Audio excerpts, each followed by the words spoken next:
how to teach a child to read. I'm Nicholeen Peck, and I teach all over the world about parenting, good communication, how to build strong family bonds, child development, and education. And in this video, we're talking about how to teach a child to read. In this video, we're going to talk about how to teach your child to read at home, going at their own pace. We're going to talk about the challenges that you might face while teaching your child to read, and also give you some really great strategies and tricks to make that reading time easier.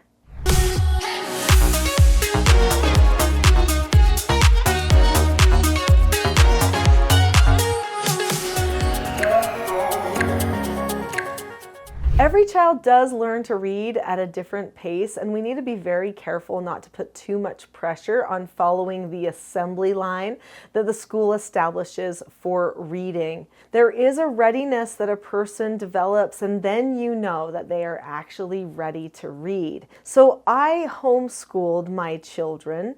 I brought in therapeutic treatment care children. Those ones all went to the public school, but my 4 children were homeschooled, and so I taught them all to read.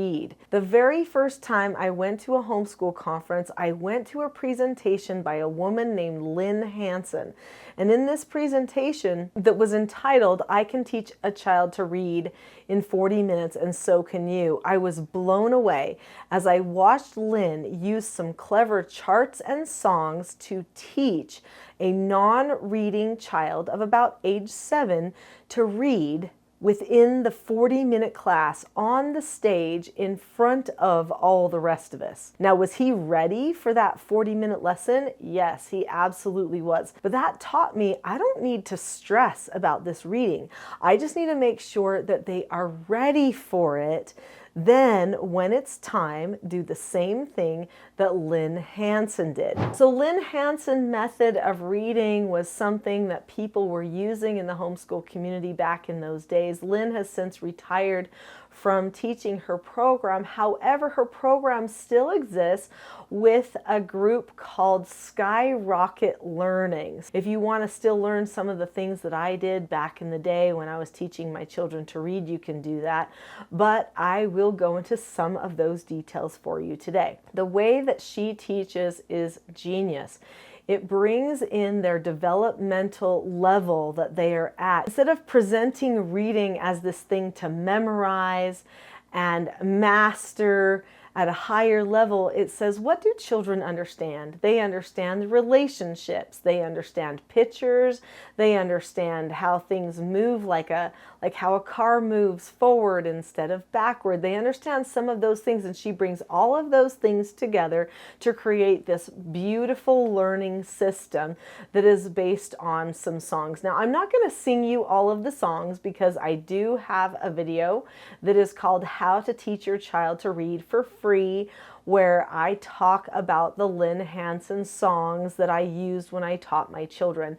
But I am going to talk about some of the other things that I did to make the reading really stick. So the first thing was we made sure that the children understood the letters, their shapes, and their sounds. Now, that's 2 different things that they have to learn. That's not the same thing. When they were toddlers, I gave them all the little magnet letters and puffy letters for the bathtub and those types of things, and we would play with the letters. We would draw in cornmeal the letters with our finger so that we would know what the shapes of those letters were. And they got to a point where they could recognize those letters upside down, forwards, backwards, no matter which direction. Okay, we've got the letters, especially the capital letters. Well, then we started working on, of course, the lowercase letters. You can start reading just with capital letters, but it is kind of nice to do the lowercase letters because it's going to be difficult to find any book that they can start launching into that is written in all capital letters. So take the time to do the lowercase letters as well. Invest a little bit of money into an alphabet chart. One of those old school charts that has like big A, big B, little b, you know, and you learn all of the letters. You sing the alphabet song. Those are all things that would be considered part of reading readiness. Then comes the sounds. So I taught my children that whenever you touch a letter, that letter says something. So if I touch a B, the B says B. if I touch it. And so that they could get in the habit of touching it and making a sound instead of just declaring what the letter is. This is going to help them when they use their finger to go across the page and they're touching the letter on the page. Once they learned all of those, and by the way, A says A and A, okay, then I started teaching them the difference between consonants and vowels. And the way that Lynn did this was genius. She had a chart that was just the consonants, and she would say, let's sing our ABC song, and we'll point to the letters as we sing it. And so then they would go, oh, there's no A. That's weird. It just starts with B. Well, okay, we'll start with B, and let's write down the A because it was missing. If there's any missing letters on this chart, we better write them down. So we would go through and B, C, D. Oh, we're missing E. So then we would write E down on another sheet of paper. Once we sang through the whole ABC song and we pulled out all of the vowels because they're not on this chart because this chart is a consonant chart, then I would say, oh, I know why the vowels aren't here. This is because this is a consonant chart. Consonants are all of these letters, but these other ones, A, E, I, O, and U, those are vowels. So then we learned the vowel song. The vowels are A, E, I, O, U, and sometimes Y and W.